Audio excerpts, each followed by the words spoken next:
تھی ایک شخصیت سے مروی روایات اور اقوال پر مشتمل کتب تفاسیر کے تعارف پر 5ویں نمبر پر ہے تفسیر سفیان الثوری۔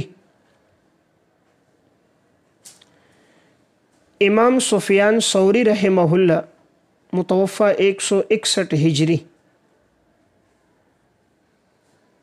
یہ تفسیر ایک جلد میں دارالکتب العلمیہ سے طبع ہے۔ سفیان ثوری رحمہ اللہ کو اللہ تعالیٰ نے علم تفسیر، حدیث اور فقہ میں ایک مقام عطا فرمایا تھا۔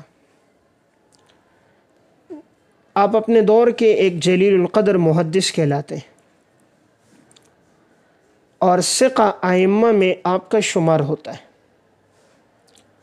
آپ کی روایات تمام معروف کتب حدیث میں موجود ہیں۔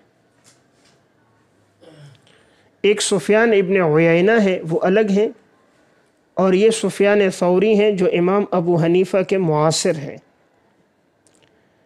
امام ابو حنیفہ متوفی 150 ہجری ہے اور ان کی وفات 161 ہجری ہے۔ یہ بھی کوفہ ہی کے باشندے تھے۔ ان کی بھی جو تفسیری روایات اور اقوال ہیں، اس کتاب میں انہیں بسند یکجا کیا گیا، یعنی ان کی تفسیری روایات جن سے انہوں نے وہ روایتیں اخذ کی ہیں تو سند کے ساتھ ان روایات کو ذکر کیا گیا، اور کہیں اگر سلف سے اقوال انہوں نے لیے ہیں صحابہ تابعین سے تو اس کا تذکرہ بھی ہے۔ تو اس میں بھی قرآن کریم کی ہر آیت کی تشریح نہیں ہے، بلکہ چیدہ چیدہ مقامات پر ان آیات کے مطابق جن کی وضاحت انہوں نے کی ہے صرف انہیں یکجا کیا گیا۔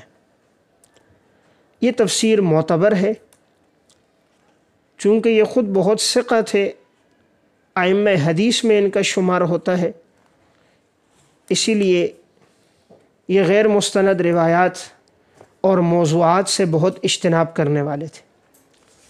تو یہ ایک مستند ذخیرہ ہے، اگر کوئی اس سے استفادہ کرنا چاہے اور ان کی آراء دیکھنا چاہے۔ خصوصاً اہل کوفہ میں جو تفسیر کا علم آیا تھا حضرت عبداللہ ابن مسعود رضی اللہ تعالیٰ عنہ کے توسط سے،